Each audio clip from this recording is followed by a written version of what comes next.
While I was nearly torn to shreds by a stray dog, my girlfriend was shopping at a fancy boutique with her male coworker. She saw me, the blood and everything. But the worst part?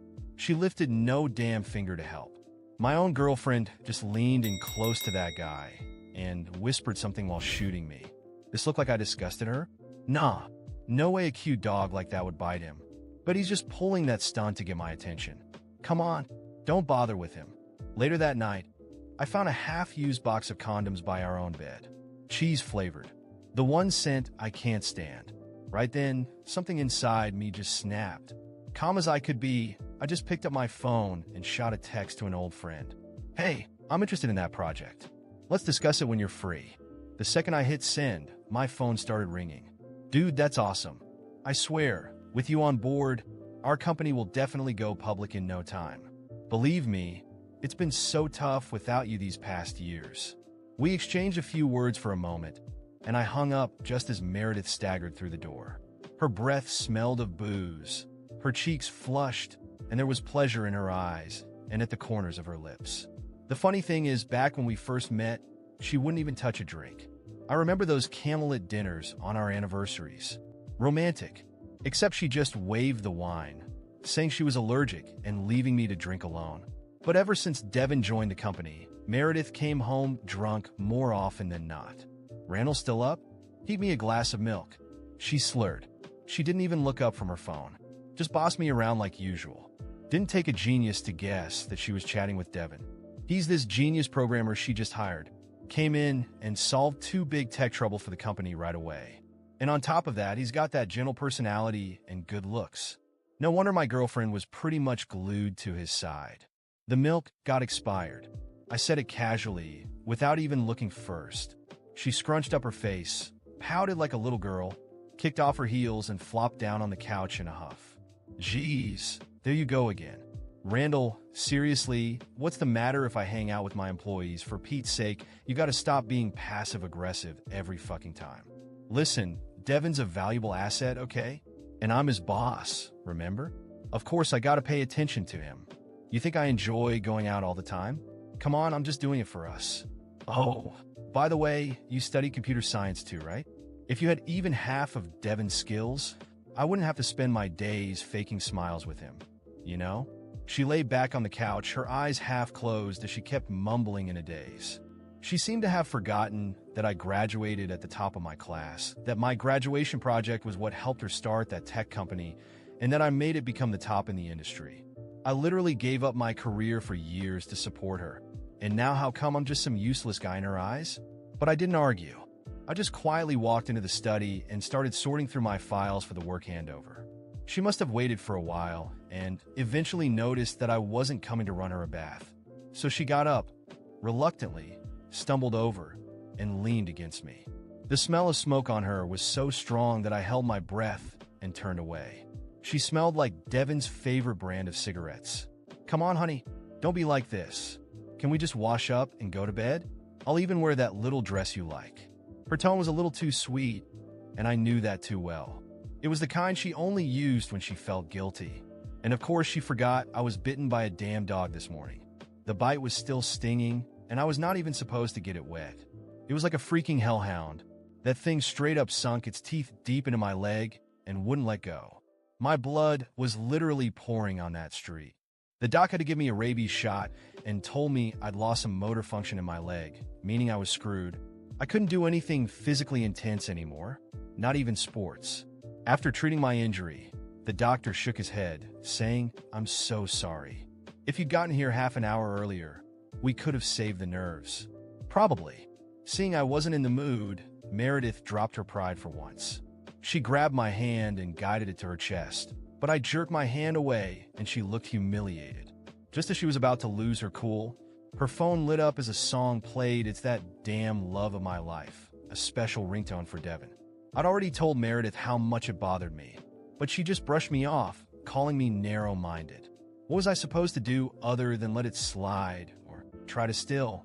Every time that damn ringtone played, it scraped at me like someone dragging nails across a chalkboard.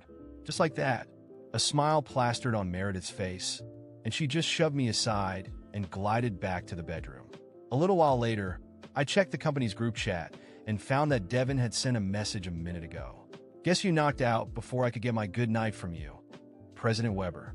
That bastard even threw in a bunch of cringy, colorful hearts and shy emojis that made me flinch. Then came a screenshot. My girlfriend, asleep on a video call with a picture of Devin grinning. Proof of her cheating on me was right on my face, and I felt like I'd been kicked in the stomach. To make matters worse, our idiot co-workers jumped in. The group chat quickly blew up with replies like, "Ah, what a perfect couple. The president and her right-hand man, inseparable. Devin, what did you do to the boss? She hasn't stopped smiling lately." Each notification hit me like a punch in the gut. They were laughing at me, celebrating the betrayal right in front of me. The most infuriating part wasn't just that my girlfriend was cozying up with another man. It was how they were treating me like a joke, like I didn't matter at all. I slammed my phone down on the table, feeling my blood boil. A part of me wanted to confront her, to scream and demand answers. But deep inside, I knew there was no point. Meredith didn't care. I was nothing more than a convenience to her, a stepping stone she could trample on while climbing higher in her career. And now that she had Devin, I was just an afterthought. A strange calm washed over me. This wasn't defeat, it was clarity. I knew exactly what I had to do. No more arguing. No more begging. She didn't deserve my energy anymore. I walked into the office, grabbed my suitcase, and packed everything that mattered to me. As I looked around the apartment, the place that once felt like our sanctuary now seemed like a hollow shell. Meredith wouldn't notice I was gone until it was too late, and that was exactly how I wanted it. No goodbyes, no last words, just silence. I left the apartment quietly, slipping into the night like a ghost. The cold air hit me, but it felt refreshing, like I was breathing freely for the first time in years. I checked into a cheap hotel and lay on the stiff bed, staring at the ceiling.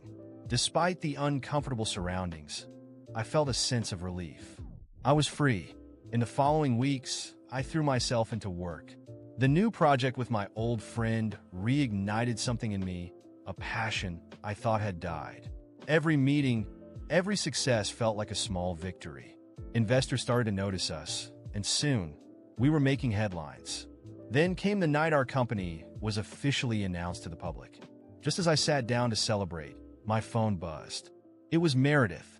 I hesitated but decided to answer, curious about what she had to say. "You really left?"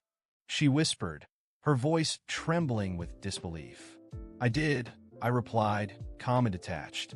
She took a shaky breath, as if struggling to find the right words. "Devin left me, said he didn't want anything serious. You were right about him." I felt a small, bitter smile tug at the corner of my mouth. The irony was almost poetic. She threw me away for a man who never intended to stay. "I'm sorry to hear that," I said, my tone flat, giving her nothing to hold on to. "Please, come back. We could try again. I've changed, Randall. I swear." Her voice cracked, revealing the desperation she was trying so hard to hide.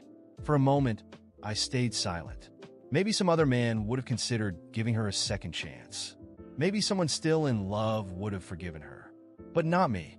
Not anymore. I've moved on, Meredith. You should too. And with that, I hung up. But just as I placed the phone on the table and started to unwind, a new message popped up on the screen. It was from an unknown number, but I didn't need to guess who it was. "You really think this is over, Randalls?" It was Devin. Of course, he couldn't let it end so easily. He seemed determined to play his games, to drag me back into the mess he helped create. A wave of anger surged through me, but I kept it in check. I wasn't going to fall for his provocations. Still, something told me Devin wasn't the type to just walk away. He was competitive, ambitious, and now that I had something he wanted, success, recognition, and freedom, he wouldn't back down easily. I leaned back, thinking things through. If there was one thing I'd learned from these past few months, it was that I needed to stay ahead of people like him. Devin wasn't just a rival. He was a threat. And the only way to deal with people like him was to beat them at their own game. I opened my laptop and started drafting a plan. If Devin wanted a war, I'd give him one. But this time, I wouldn't play fair. There would be no mercy, no loose ends. As I worked, A dark thought crossed my mind. Meredith wasn't entirely out of the picture yet. Not while Devin was still involved. I knew she'd try to weasel her way back into my life, either out of regret or spite. And Devin, he was far from finished. He wasn't the kind of man to leave quietly. This wasn't the end of the story, just the beginning. And this time I was in control. The days after Devin's message were eerily quiet, but I knew it was only the calm before the storm. Men like him don't just disappear. They wait in the shadows, ready to strike at the right moment. But I wasn't the same man he thought he could play with. If he wanted war, he was going to get it. This time, I wouldn't just win. I'd crush him completely. My first move was solidifying my contacts. I spent the following weeks meeting with investors and closing strategic deals. Every agreement I signed was another step toward making my new company untouchable. I knew that the stronger we became, the less breathing room Devin would have. And success came fast. In just a few months, we were leading the industry. News outlets praised my comeback, and old colleagues who once ignored me now wanted to reconnect. But I didn't need them anymore. I never did. Then Devin made his first move. He tried sabotaging one of our major contracts, spreading rumors about fraud in my company. But I was already ahead of him. I had everything documented and airtight. The investors didn't fall for his tricks, and the deal went through without a hitch. Meredith, too, tried crawling back.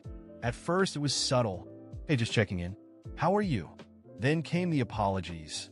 Randall, I'm so sorry. I was a different person back then. Please, can we talk? I deleted every message without responding. Every time she reached out, it only strengthened my resolve. Forgiveness was off the table. Moving forward without looking back was my only option. Then came the meeting that changed everything. A group of influential shareholders, ones Devin had been courting, reached out to me. They knew about his sabotage attempts and chose to align with me instead.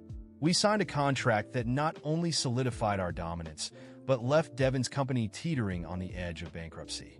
A week later, the news broke. Devin's company was in financial freefall. Investors were jumping ship, and employees were abandoning him. His empire crumbled in days, and I knew it wouldn't be long before he came to me. Sure enough, Devin showed up at my new headquarters. He looked exhausted, his cocky demeanor replaced by desperation. He asked to meet with me, claiming he just wanted to talk. I made him wait. For hours. When I finally stepped into the room, he was slouched on the couch, looking defeated. I sat down across from him, expressionless. Looks like the tide's turned, hasn't it, Devins? I said, my voice cold. He forced a weak laugh, but it sounded more like a cough. Come on, Randall. It doesn't have to be like this. We could work together. I know I screwed up, but you know how it is, business is business, right? I leaned back, pretending to consider it. No, Devin. Business is trust. And you broke it. I stood up, adjusting my watch, and with a calm, measured voice, delivered the final blow. There's no place for you here. Not in my life. Not in my world. Good luck somewhere else. Devin tried to say something, but I was already walking away. Security escorted him out, and that was the last time I saw him. Meredith was next. I heard through mutual acquaintances that she tried regaining control of her company, but her reputation was too damaged. With no allies or credibility, she was forced to sell the business for a fraction of its worth. That's when she came to me one last time. She showed up at my office, disheveled and desperate. Please, Randall, give me a chance. I know I made mistakes, but we can start over. I've changed. Tears streamed down her face, but they no longer moved me. I looked at her for a moment, reflecting on all the times I had fallen for her lies. But not this time. I'm sorry, Meredith. There's nothing left for you here. You made your choice, and I've made mine. Without another word, I turned my back on her, leaving the security team to escort her out of my life for good. With Devin and Meredith behind me, my life fell perfectly into place. My company thrived, growing beyond my wildest expectations. I hadn't just won against them. I had triumphed over the shadows they cast over my life. As success solidified, I began giving talks and mentoring others about resilience and starting over. My name became synonymous with triumph in the industry, and the project that once began as an escape from pain evolved into something far greater than I ever imagined. On quiet nights, I allowed myself to reflect, not with regret, but with gratitude. Every betrayal, every fall, and every moment of humiliation had led me here. And now, I wouldn't change a thing. The final piece of the puzzle was rediscovering my worth. Not in another person, not in a relationship, but in myself. The true comeback wasn't just about success or revenge. It was about finding peace. And that was the real victory, being free,